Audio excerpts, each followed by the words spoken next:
Hola, amigos de YouTube, les habla su opinólogo de confianza y de cabecera. Hoy volvemos a la normalidad con temas más políticos. Chingado. ¿Qué te metiste Y con la- volvemos a la normalidad. Hoy hablaremos de un tema del cual no se trata mucho, pero es imperativo tratarlo, así que vamos con el video.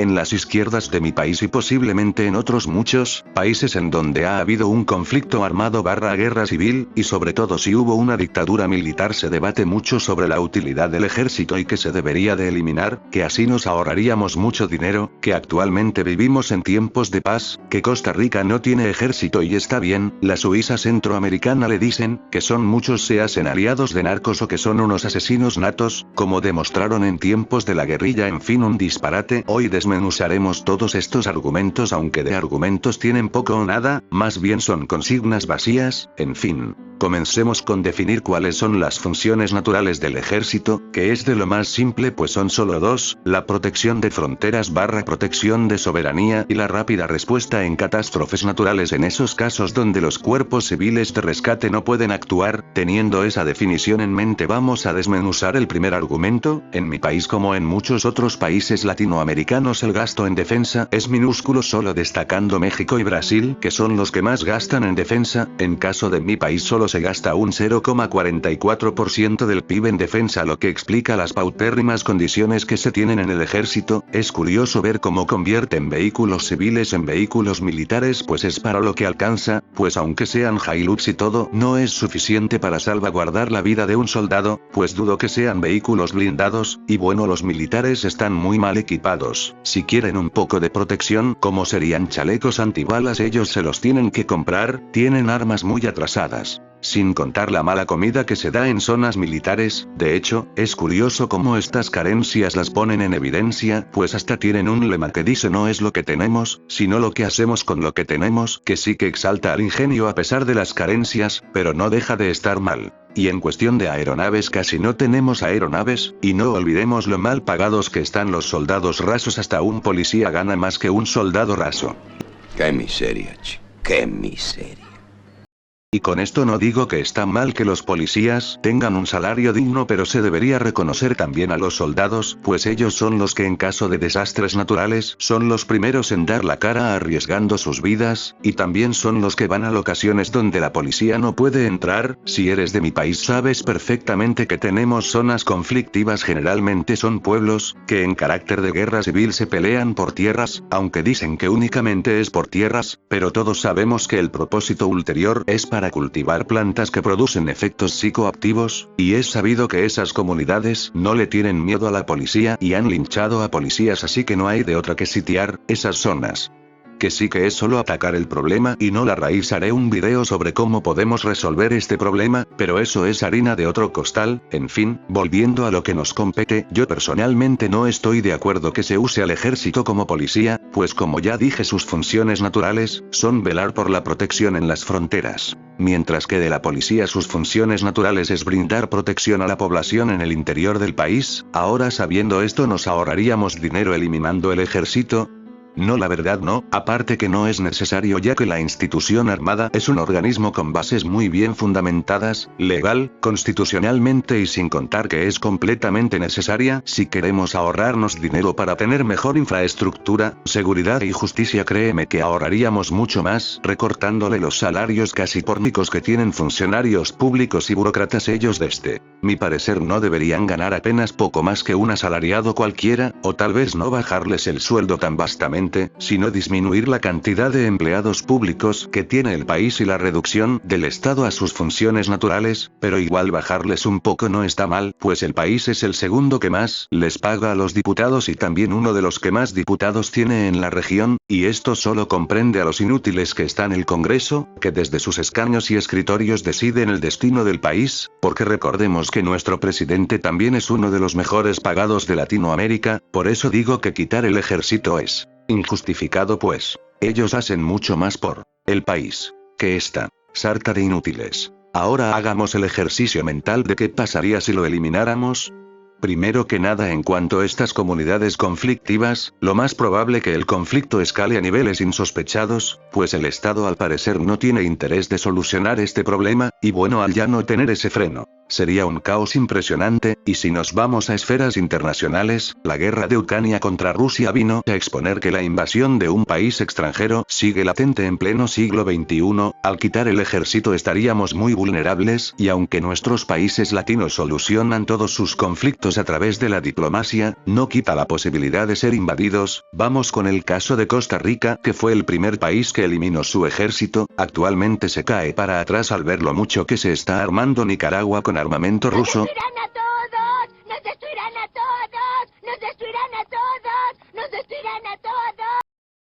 Aunque bueno, por lo poco que sé de Costa Rica sí que tiene algo parecido a un ejército. Y es su policía, pues cumple con casi todas las características de un ejército, pues para ser policía está muy bien equipada, y pues los policías vienen a mi país a hacer un conocido curso militar, y aunque no estoy de acuerdo con la militarización de la policía, pues el ámbito de las fronteras y el de protección ciudadana son diferentes y no se deberían mezclar por nada del mundo, pues por lo general los soldados son muy malos policías. No soy nadie para criticar un país ajeno y su organización, pero Costa Rica no es precisamente la panacea. Y lo poco mejor que hace, es que tiene mejores infraestructuras. Sin embargo, sigue siendo un país en vías de desarrollo, pues como hemos tratado en este canal, la riqueza no se genera impulsando políticas sin sentido, sino facilitando el emprendedurismo, la inversión y buenas políticas económicas de libre mercado. Si miramos el índice de libertad económica, Costa Rica está en el puesto 63, mientras que mi país está en puesto 74. 11 puestos abajo, lo poco mejor que está con relación a nuestro países por la libertad económica, no por eliminar el ejército, pues si eliminaríamos el ejército, sin antes hacer estas buenas políticas, el poco dinero ahorrado se iría a los bolsillos de nuestros corruptos funcionarios públicos. Cosa curiosa que encontré es que España está en el puesto 70, aunque es un país desarrollado, poco a poco aplica políticas proteccionistas, y según los autónomos de ese país, dicen que emprender en España es hacer la automorición pero con más pasos. En fin, temas aparte. Con el tema que tienden a aliarse con narcos, es por todo esto que hemos mencionado al principio del video, ganan tan poco que muchos desertan, a pesar de ser un delito, y aunque no estoy de acuerdo con la decisión de quien lo hace, puedo entenderlos hasta cierto punto. ¿De qué sirve el patriotismo, el honor, el amor a tu bandera y a tu país si este no te reconoce lo suficiente por velar por su bien e intereses? Así que es entendible que dejen la institución armada y se conviertan en perros guardianes de narcotraficantes, que le paga mucho mejor, y también se da el caso que cumplen su tiempo y como pues no hay programas de empleo para soldados, entonces se convierten en guardias de seguridad y algunos, de narcos. Ahora, ¿son violentos?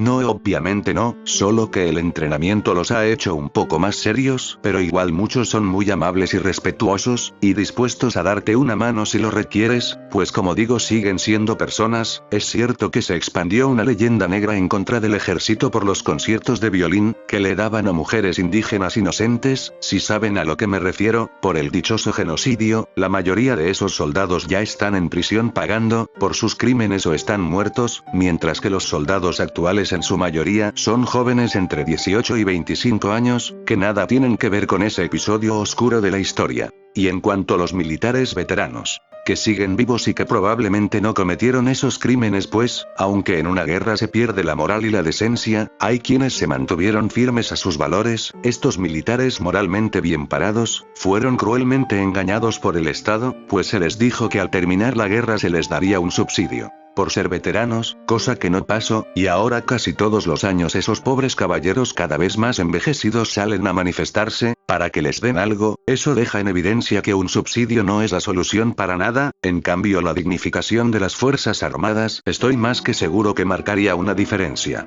Y no solo esto, se les ve como asesinos, pues, aunque ganaron la guerra, perdieron en el ámbito social, pues el enemigo que combatían. Actualmente muchos de esos terroristas son o fueron fundadores de algunos actuales partidos de izquierda, y les digo terroristas porque a fin de cuenta esos son viles y burdos terroristas, que tuvieron igual o tanta culpa por estos crímenes atroces. Lo que pasa que a diferencia del ejército, las izquierdas se encargaron de blanquear su historia, y hacer ver a criminales como héroes y a héroes como criminales. Héroes que pelearon por la libertad de este país. ¿Qué hubiera pasado si hubieran perdido? No lo sé, pero seguramente no hubiera sido bueno, y como dije anteriormente, esto no quita que algunos impresentables se hayan hecho lo que hicieron, pero en su mayoría fueron y son héroes. Hay una cosa curiosa en cuanto a los acuerdos de paz.